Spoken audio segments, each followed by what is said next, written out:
she's representing The Voice. What an awesome crowd. It is so exciting to be here at Take Back the Night. I'm going to have to get away from that speaker. I'm actually an alumni of Georgia State University. Yay! I hate to tell you the year, 1986.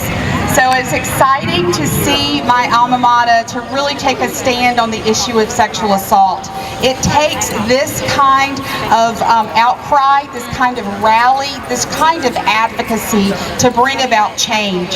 So I want you guys to give yourselves a big hand for being here. I myself am a survivor. I was sexually abused from the time I was 3 till I was 17 years old, and then proceeded to put myself in some pretty dangerous situations because I didn't have good boundaries and I didn't have the tools, and I had a certain vulnerability because of the sexual abuse that I had suffered as a child.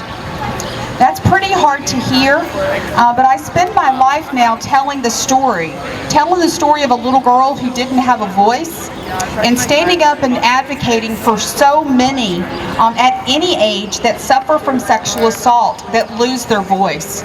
So it's so important that we gather together and that we stand up as survivors and we try to educate and let others know the pain and the trauma of sexual abuse.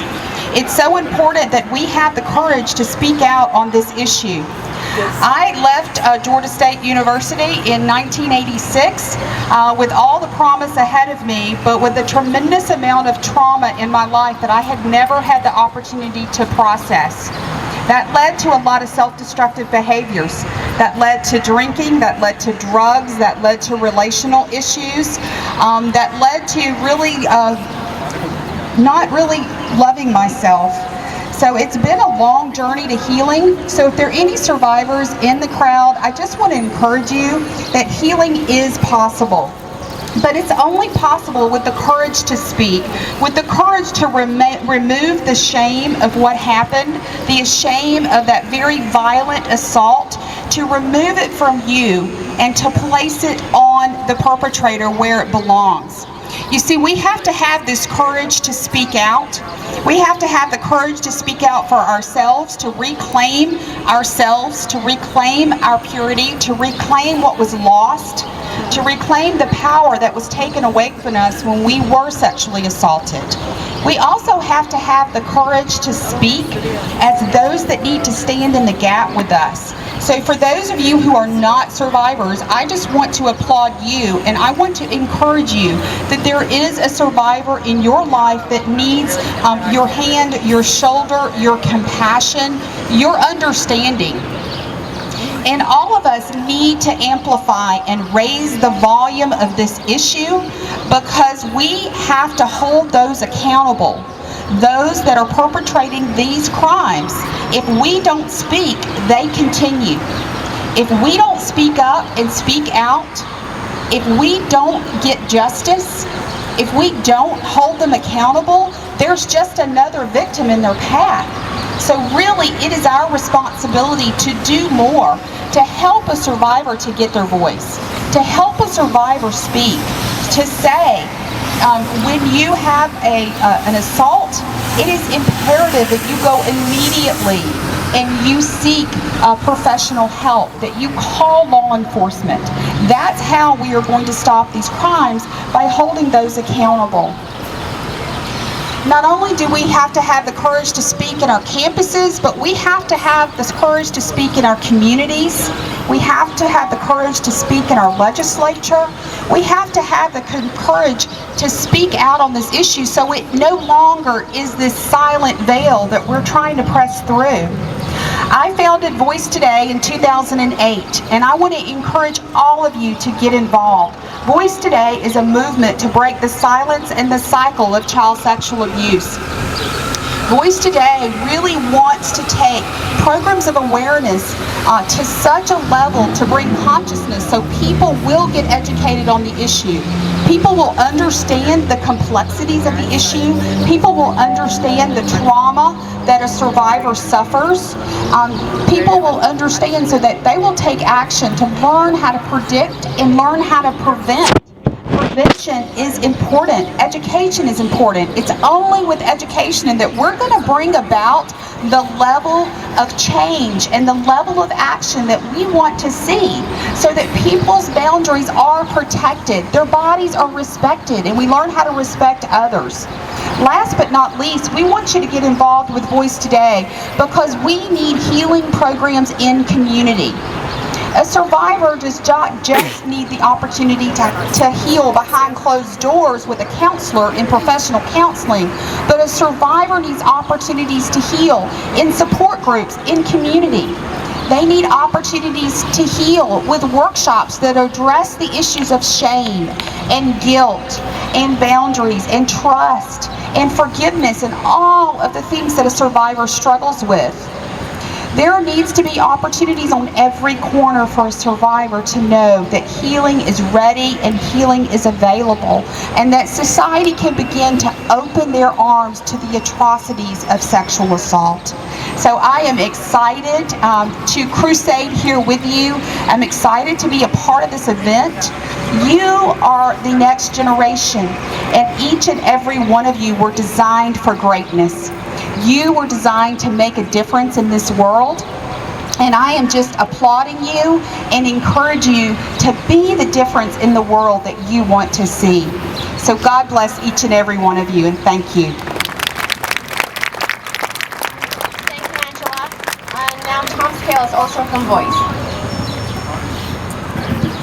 Actually, I retired from Voice recently on my 70th birthday, and I'm the co-founder of an organization called the Innocence Revolution. We're a global group, and our mission is to engage and mobilize societies around the world to end child sexual abuse. But Angela talked a lot about survivors and about their needs and things like that. I want to take a little different tack for you. Many of you belong to organizations. Maybe you belong to the Catholic Church. And the Catholic Church is systematically and intentionally protecting priests who have violated children. Maybe you've been a Boy Scout, and maybe you've never had a problem in the Boy Scouts, but the Boy Scouts are so intent on protecting the predators that they've actually gone to the California Supreme Court to keep the files that they have. These are files of people that are unacceptable to the Boy Scouts, but they refuse to release the information so that they can other organizations can protect their children. You see a lot of events in our society. You see the situation in Steubenville. You see the situation where a young woman is violated by a couple of young men, and her friend takes out his cell phone, and he doesn't dial 911, he takes pictures and videos. I want you to think about that for a second. Okay?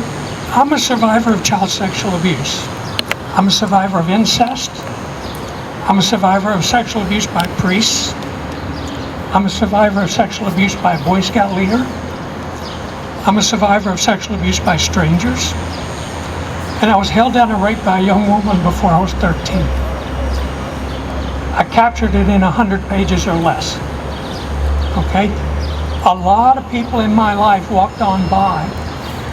I have a very large extended family. Everyone knew what was going on. Not one person stepped up to help me, just like no one stepped up to help that young woman in Steubenville. Just like no one in the Catholic Church, none of the decent people in the Catholic Church are standing up and saying, I will not support an organization that promotes and protects pedophiles and child molesters. None of the good people in the Boy Scouts who say, I had a great experience there, see it as their responsibility to stand up and say, stop. We need to fix the Boy Scouts so that every child has the experience that my son had or I had. And so my challenge to you today is that if you may not be a survivor, and you may be standing there saying, boy, tough for that guy and tough for other people, okay? You have a responsibility. You have a responsibility to all the people around you. How would you react if you were in the same situation as the young man in Steubenville? how would you react? What would you do? I think these are really, really important questions. Your responsibilities aren't just to take back the night and come and your work really starts now.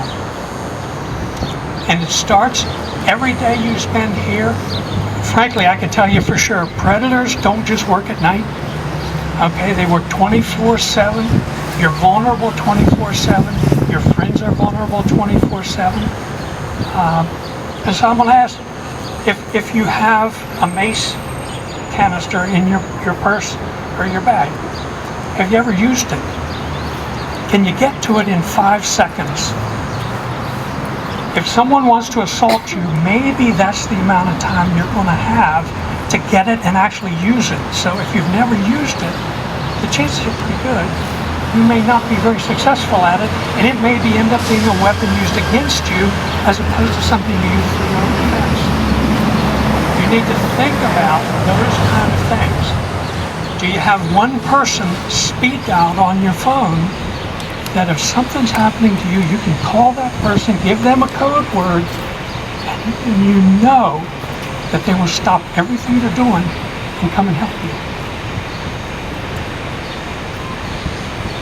These may seem like an overreaction, but I can promise you, if you're not a survivor of child sexual abuse, you do not want to live the life that Angela has lived or that I have lived. You don't want to wake up from nightmares for 45 years with the sensation of being sodomized. Okay? This is the real world about child sexual abuse. Okay?